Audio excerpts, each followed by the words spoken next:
Bom dia, gente. Vamos meditar na palavra de Deus. A gente estava ontem lendo sobre o vinho, né? O vinho novo é melhor, que Jesus transformou água em vinho e que o vinho representava o evangelho e que Jesus fez o melhor vinho, né? Ele entregou o melhor por último. Que Deus faz novas todas as coisas. Mas hoje eu acordei com uma palavra assim no meu coração sobre o vinho. É interessante que Jesus compara várias coisas, as coisas mais importantes, ao vinho. Você já reparou isso? As coisas mais importantes ao vinho. Por que será? Claro que tem um motivo, né, gente? Não é só pela cor do vinho, não. Mas é porque ele compara o vinho ao evangelho, né? Ele fala do vinho novo. Ele compara o vinho ao sangue dele. Então, ele faz essa comparação do vinho como sendo o evangelho, ou seja, os ensinamentos novos da graça de Deus, do plano de Deus, que evangelho é boas notícias do reino dos céus. Então, as boas notícias são comparadas ao vinho, a um vinho bom. E o sangue de Jesus, que nos purifica de todo pecado, também é comparado ao vinho. Então, nós temos que entender por que Deus compara essas duas coisas mais importantes do evangelho, né, da nova aliança, ao vinho. Gente, nós estamos numa cultura que ela é extremista, né? Aqueles que acham que tem que beber, tudo é bebida, né? Para se alegrar, para curtir, tudo tem que ter bebida. E nós temos a cultura, a contracultura, assim. Como assim contracultura? O grupo dos crentes que são totalmente contra a bebida e dizem que a bebida é do diabo e que não é de Deus. Então, nós temos esses dois extremos aqui, a gente tem que tomar cuidado com isso. Então, não vamos entrar nem em nenhum nem no outro. Nem no extremo de que achar que toda alegria está na bebida, que você não consegue ser alegre sem bebida. E nem no extremo daqueles que vieram dessa cultura dos puritanos, de não que bebida alcoólica, que vinho, tudo isso é coisa do diabo. Não vamos entrar nesses dois grupos, que os dois estão errados. Vamos entender que o próprio Deus é que está comparando o evangelho e o sangue de Jesus com o vinho. O vinho, gente, ele tem, né, as propriedades da uva são excelentes para o nosso corpo como antioxidantes, anti-inflamatórios. Eles são ótimos para o coração, para regenerar as células, até células cancerígenas. Então, na sua essência, ele é regenerador. Então, ou seja, ele traz vida, ele traz saúde, os componentes do suco da uva, né? E o álcool, que é fermentado, né? O vinho que é fermentado e transforma em álcool. O álcool, gente, em medidas até uma certa quantidade, uma certa medida, o álcool, ele produz alegria. Então, as duas coisas juntas, saúde, né, regeneração, vida longa e alegria, são as coisas que Jesus veio trazer, que o Evangelho veio trazer. Ele poderia ter comparado, a gente vê no Antigo Testamento, né, quando Deus vai tirar o povo lá do Egito, Deus manda o povo comer um pão duro, sem fermento, com ervas amargas, para lembrar da amargura que eles viviam no Egito, né? Ele manda eles comerem uma erva amarga, ruim, para lembrar. No Evangelho, Jesus manda eles comerem do pão, não é da erva amarga em si, mas beberem do vinho. Ou seja, o vinho produz o contrário. Ele não produz amargura, ele produz alegria. Então não era para você lembrar das amarguras do seu passado, mas para você olhar para frente, ver as coisas boas que o Senhor fez por você. Então o vinho, ele é sinônimo de alegria. Então o evangelho, gente, ele é sinônimo de alegria. A vida com Deus é sinônimo de alegria. Quer dizer que a gente não vai ter tristeza, que nós não vamos ter angústia, que nós não vamos passar por aflição? Não é isso. Mas o evangelho, ele tem que produzir alegria. Então, se o evangelho produz tormento em você, amargura em você, é porque você está aprendendo um evangelho errado.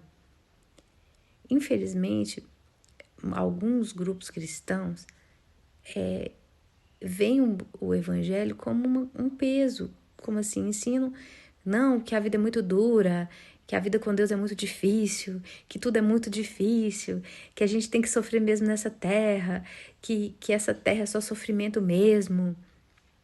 Mas não é isso. É claro que nós vamos passar por aflições, nós vamos passar por tentações, por provações, mas nós vamos passar, gente. Passar é diferente de viver. Então, eu tenho experimentado na minha vida, faz só um pouquinho. Gente, eu tenho passado uma fase da minha vida que eu vou...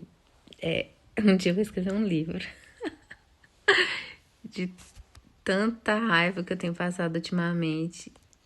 Mas, engraçado, sabe uma coisa que eu tenho percebido? Que antigamente eu sofria mais, sabe? Antigamente eu ficava muito triste, muito arrasada, muito nervosa, muito inquieta, muito desesperada. Hoje eu não fico assim. Eu fico triste. A minha raiva hoje, a minha tristeza, a minha ansiedade, elas duram muito rápido. Eu fico triste aqui um pouquinho, daqui a pouco já passa. Antigamente eu remoía tristeza, remoía angústia, ansiedade, muitos dias. Hoje não, tudo tá muito rápido.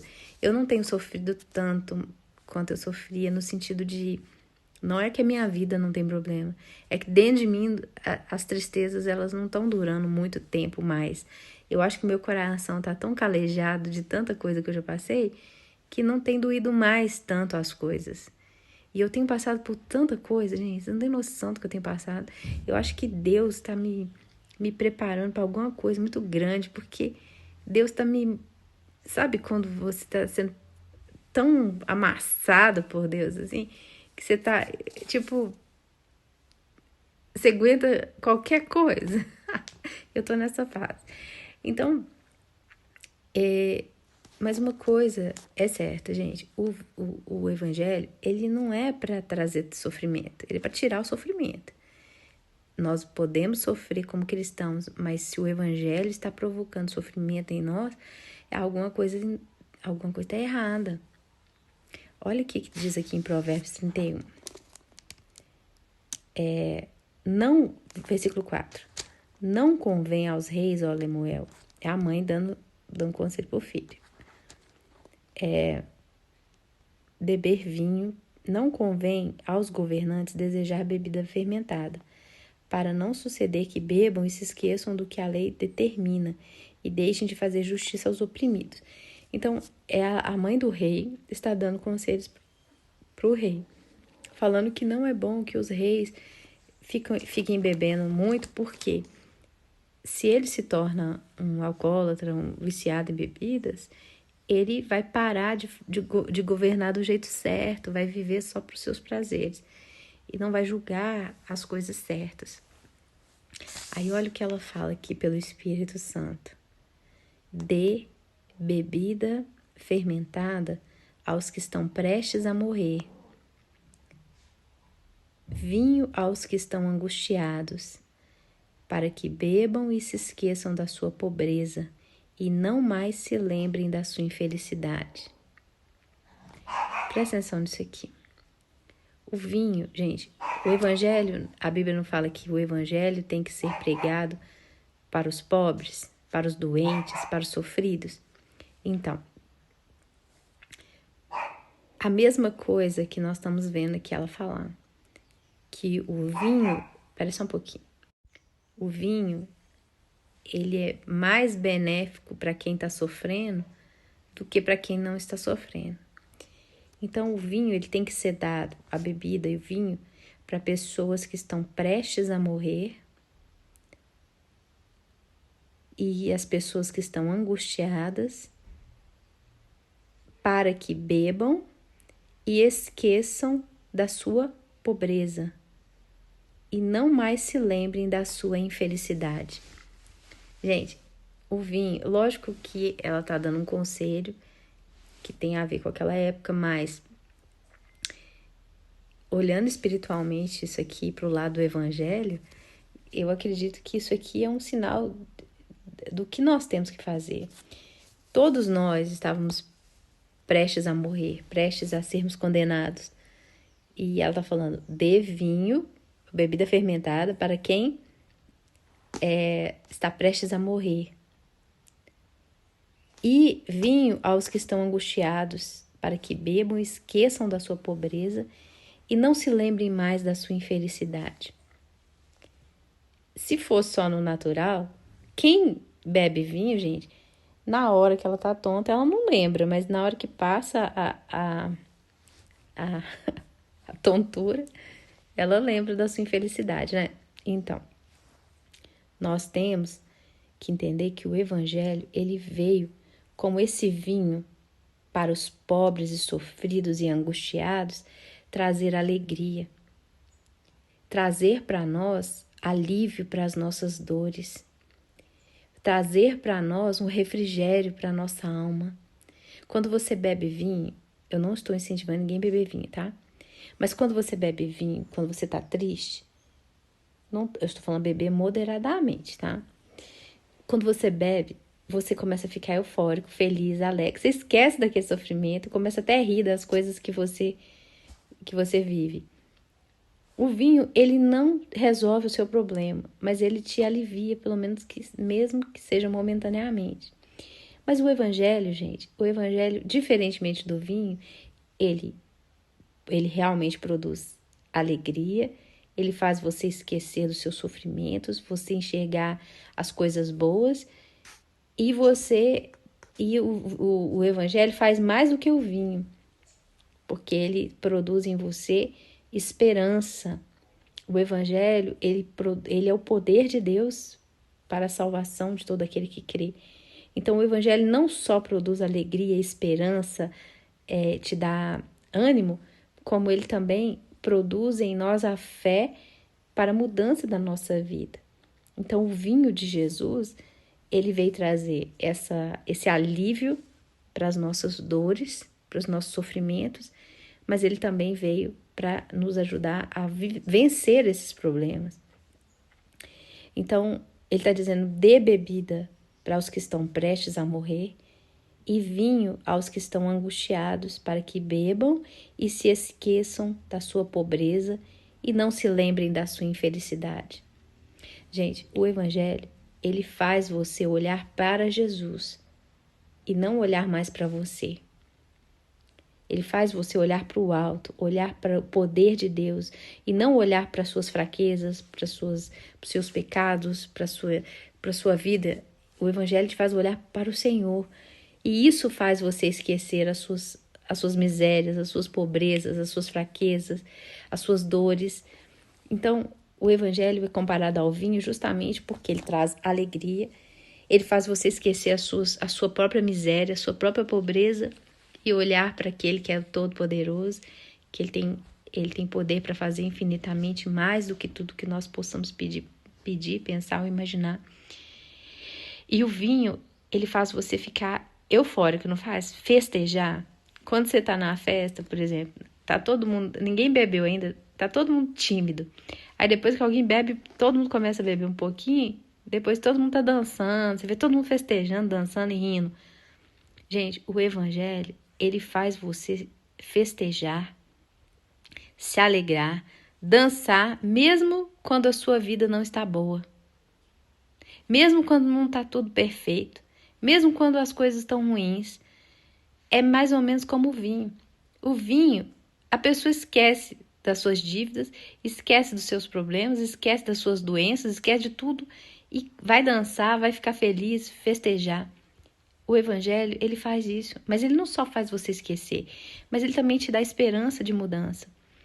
Então, nós temos que entender que o Evangelho, gente, ele tem que produzir alegria em nós. Se ele não está produzindo alegria, alguma coisa está errada.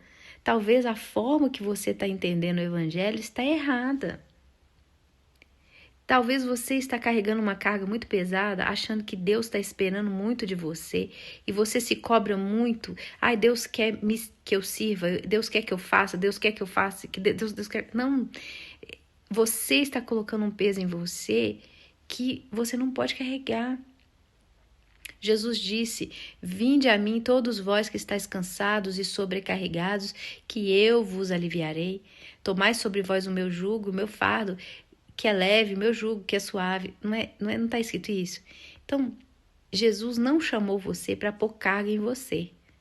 Ele chamou você para tirar as suas cargas e para caminhar junto com você, te ajudando nas suas fraquezas. Se o Evangelho está produzindo peso em você, esse Evangelho que você acredita não é o Evangelho verdadeiro. Se o Evangelho que você está seguindo está dando em você tristeza, desânimo e um monte de coisa ruim, é porque não é o Evangelho verdadeiro.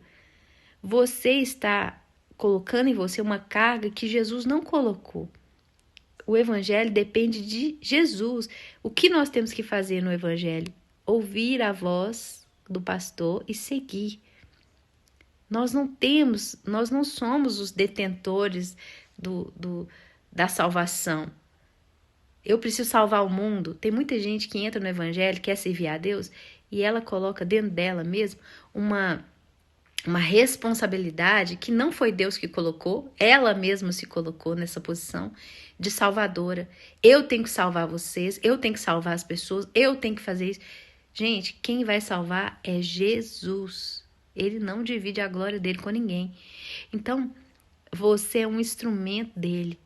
Quem vai fazer tudo é ele. Ele diz: sem mim nada podeis fazer.